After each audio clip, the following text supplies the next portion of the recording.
자, 요즘 조선주가 조정을 좀 세게 받다 보니까 이제 다시 또 예전에 그 악몽을 떠올리시는 분들이 있는 것 같아요. 혹시나 또 중국 쪽에서 네. 요새 계속 수주를 다 가져가는 거 아니냐. 요새 우리 조선주의 그 수주 소식이 크지가 않은 것 같아서 그런 걱정하시는 분들이 좀 있는 것 같은데 어떻습니까? 중국, 조선의 현황. 중국 조선뿐만 아니라 사실 올해 그냥 조선 업체들 수주 플로우는 사실 네. 3분기보다 4분기가 오히려 조금 나은 아, 그래요? 상황이고요. 그리고 이제 그렇게 2025년 1분기부터 3분기까지 수주가 작년보다 좋지 않아요 라고 얘기를 하게 되는데 가장 크게 일조를 한 선종이 탱커 선종입니다. 24년에 워낙 많이 나왔었던 것도 있고 그래서 기고 효과와 더불어 원래도 중국 업체들이 많이 수주를 하는 물량인데 안 나오니까 이제 중국 업체들이 수주를 못하는 게 더 크게 부각이 되다가 최근에 이제 그 운임이 좀 높아지는 상황이 되면서 다시 재차 발주가 나오고 있고 그래서 중국에서도 한국에서도 오히려 9월, 8월보다는 지금 11월, 12월에 조금 더 수주 소식이 많아지고 있는 상황이고요. 중국 업체들의 그 사업 규모는 뭐 그 사이에 약간의 수주의 흔들림으로 인해서 크게 바뀐다거나 이런 것은 없고 오히려 지금도 확장기에 대한 전망이 나올 정도로 조금 점진적으로 사업 사이즈를 좀 키워가고 있는 상황이고요. 수주 기준으로는 작년에 워낙 세서 한 일부 달 같은 경우는 막 70%를 정도를 찍은 적도 있는데 요즘에 그냥 연간 기준으로 보면 수주 점유율이 50에서 60% 사이. 네. 그리고 이제 건조 점유율 기준으로는 40에서 50% 사이 정도를 잘 유지를 하고 있는 상황입니다. 네.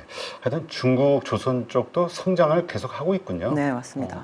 그렇다면 이 고부가 같이 선박으로 치던 이런 LNG라든가 이런 쪽에서도 계속해서 이제 가격 경쟁이 일어날 가능성도 있다고 봐야 될까요?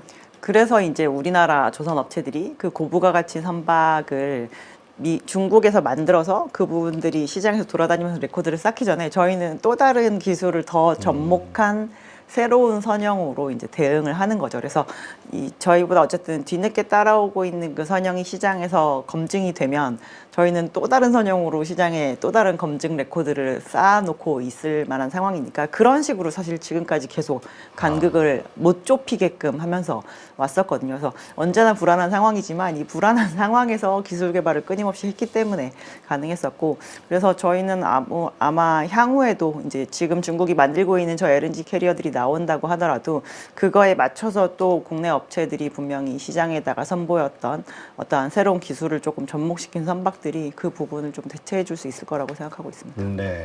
그렇다면 우리가 가지고 있는 그 경쟁력, 강점, 뭐 어떤 거에서 잡아야 되나요? 왜 가격 차이가 20%씩 난다 그러면 이게 상당한 것 같은데. 그래서 가격 차이가 20%씩 날 때 저가를 오히려 선택하는 게 더 메리트가 있는 선종들에 대해서는 한국 사업장에서 그럼에도 불구하고 저희는 명품을 만드니까 이거 사가세요라고 영업을 하면 저희는 안 될 거라고 생각을 하고 있고요. 그래서 그러한 부분에 대응을 하기 위한 대형 조선 업체들의 그 생산 전략은 글로벌 사업장 생산 전략입니다. 그러니까 거제도에서 울산에서 저희 만들지 않고 이제 아예 지금 기준으로 중국보다도 더 인건비가 싸고 저희가 만약에 신규 조성한다라고 한다면 오히려 더 신규 레이아웃을 갖추게 된 조선소에 해당이 되니까 뭐 인도라거나 아니면 동남아 이런 지역에 이제 새롭게 저희가 생산기지를 조성하는 거 그거는 중국의 저가 물량에 대응하는 전략 그리고 국내 사업장에서 이미 기술 수준이 굉장히 많이 올라와 있고 저희가 레코드를 많이 가지고 있는 인력 수준을 갖추고 있는 사업장에서는 지금까지 우리가 진행을 했던 고부가 가치 선형에 대한 기술을 더 여기서 높이는 쪽으로 진행을 해서 투트랙 전략으로 저희도 나가야 아마 중국이 이제 경쟁자 없이 성장하는 거에 대해서 그나마 이렇게 조금 장애물을 놓을 수 있는 발판이지 않을까 싶습니다. 네. 근데 그 말씀 듣다 보니까 그러면 우리 미국에 전부 이제 진출을 하잖아요. 네네. 미국에서 만드는 선박의 경쟁력은 뭐가 되는 거죠?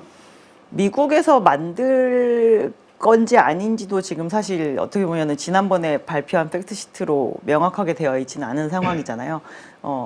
미국에서 필요한 상선이건 아니면은 그 군함이 되었건 한국 야대에서 만든다라고 명시가 그때 되어 있었기 때문에 그래서 지금 당장 만약에 미국에서 만들면 어떤 경쟁력이 있을까? 저는 없을 것 같아요. 그러니까 우리 네. 일반적으로 인건비부터 시작해서 밸류체인 보면은 네. 단가가 오히려 엄청 세질 것 그래서 같은데. 그 부분을 굳이 밀어붙여서 미국에서 꼭 건조하게 돼야 되는 게 미국의 요구사항이었다라고 한다면 지난번 팩트시트에서 그렇게 급하게 일단 지금 당장 필요한 것은 한국에서 한다라는 조항이 아예 들어가 있지 않았었겠죠. 네. 아직 정확하진 않지만 우리가 좀 기대해 볼 만하다. 그 부분은 저희는 큰 시장이 될 거라고 보고 있습니다. 근데 얼마 전에 이제 현대중공업과 미포가 이제 합병을 네네, 했잖아요. 맞습니다. 지금 어떤 상황입니까?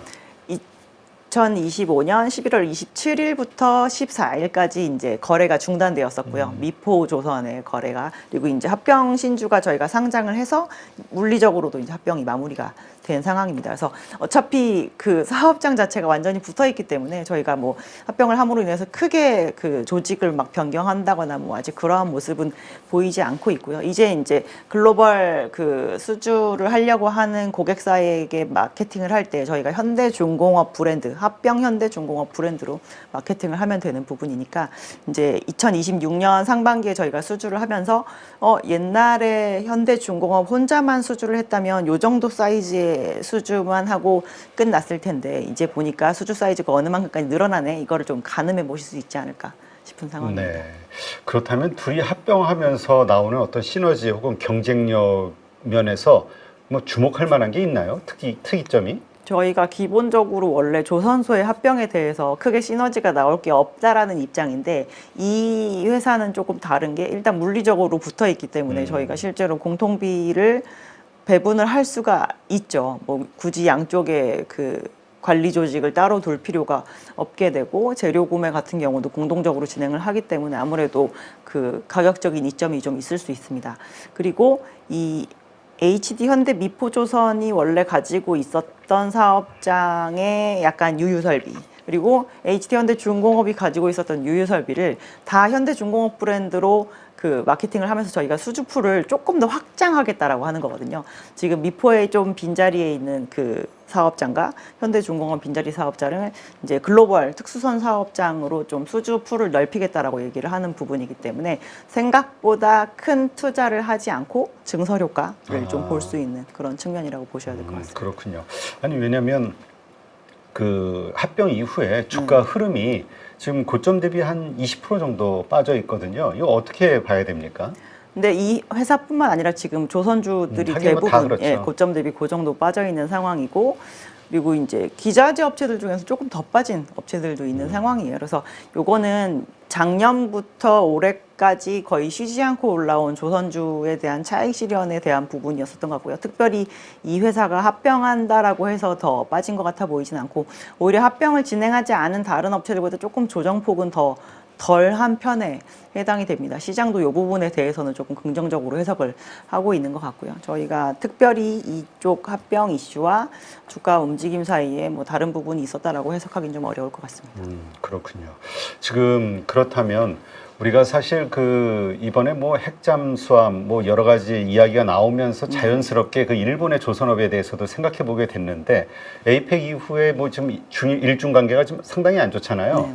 그러면서 전쟁 이야기도 가끔 나오기도 하고 그러면은 일본 조선소도 뭔가 군함 특수가 됐던 뭐 여러 가지 뭐 핵추진 잠수함도 그쪽도 만든다고 하고 우리와 똑같은 어떤 호재가 발생이 되는 것 같은데 일본 조선소의 어떤 그 경쟁력 지금 상황은 어떻습니까?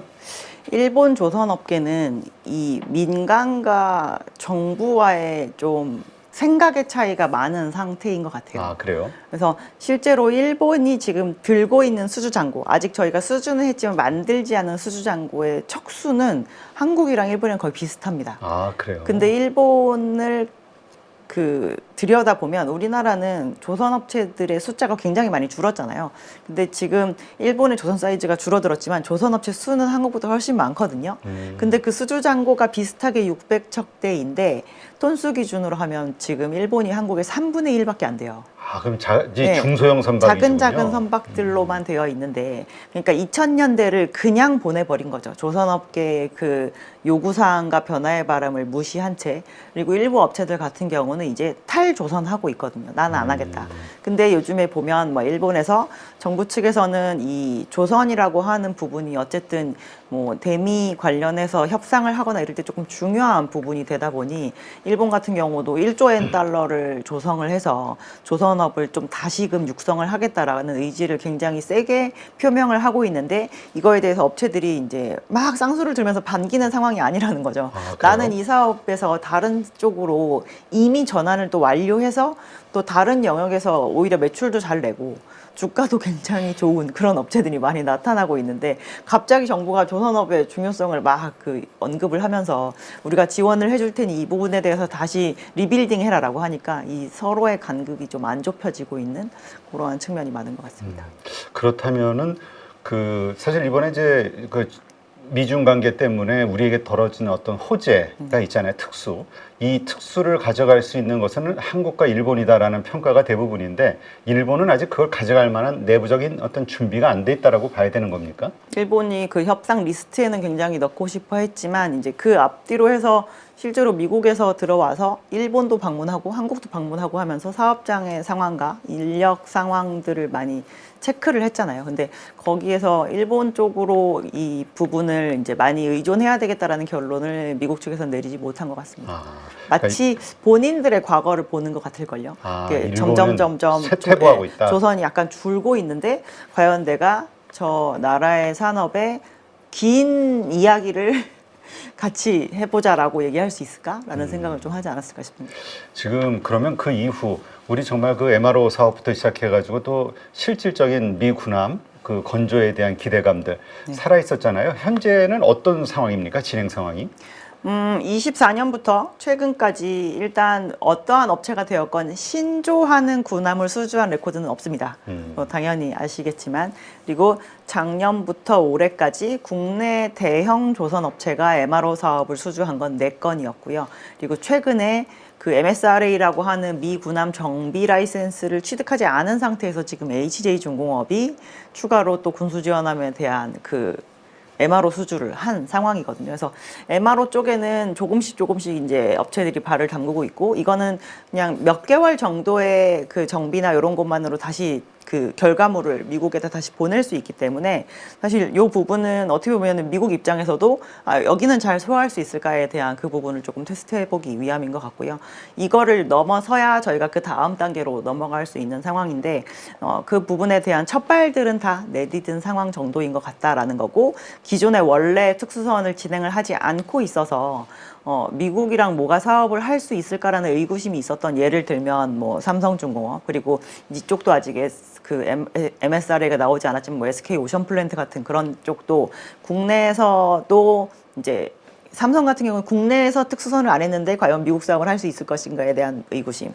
SK 오션플랜트는 국내에서 한 적이 있는데 여기가 해외 방산이랑 또 연계가 될 수 있을까에 대한 의구심이라서 그 업체가 이제 내년에 어떠한 식으로 첫 발을 내딛느냐가 좀 지금 관전 포인트인 것 같습니다. 네, 그렇군요. 그러면 지금 주가는 물론 이렇게 좀 밀렸습니다만은 이제까지 우리가 가지고 있던 기대감들 그거는 그냥 그대로 살아있는 상황. 뭐 이 환경이 변한 건 없다 이렇게 봐야 될까요? 이제 어떻게 보면 2025년은 저희가 실적 수주 둘 다 좋아서 주가도 엄청 좋았어요는 아니었잖아요. 실적은 확실히 좋았고 수주는 기대가 만발이었었는데 아직까지 이제 본 게임으로 들어간 건 아닌 상황이고요. 그러면 이제 2025년 연말인 현 시점 기준으로 저희가 26년에는 이 가장 중심이 되는 이 두 가지의 요인에 대해서 어떻게 생각해 볼 수 있을까를 먼저 생각해 봐야 되면 일단 실적은 무조건 좋을 겁니다. 저희가 아직도 선가가 오르는 시기에 수주했던 거를 만들고 있는 중간 과정에 불과하기 때문에 실적은 올해보다도 더 좋을 것이고 그래서 아마 내년에는 메이저 조선 업체들 영업이익률은 그냥 계속 두 자릿수일 거예요. 네. 아마 역사상 처음 보는 일일 겁니다. 그리고 이제 수주는 할 거냐. 수주 산업이니까 수주가 당연히 좋아야 되겠죠. 무려 1년이나 저희가 쉬었잖아요. 네. 그래서 25년에는 정말 너무 수주 나오는 선종이 굉장히 좁았는데 그 와중에도 저희가 수주를 해서 수주 목표를 달성한 해이기 때문에 내년에는 원래 잘 나오던 컨테이너도 나오고 25년에 기대는 했지만 안 나온 LNG도 내년에 나올 풀을 지금 갖추고 있는 상황이고 그리고 이제 25년에 과연 이것은 허상이냐 실체가 될 것이냐의 그 기로에 있었던 방산 해외 방산 이 부분에 대한 수주건이 이제 이루어진다라고 한다면 수주 또한 25년보다 20년이 훨씬 낫네라고 할 만한 부분이 많아질 수밖에 없는 상황입니다.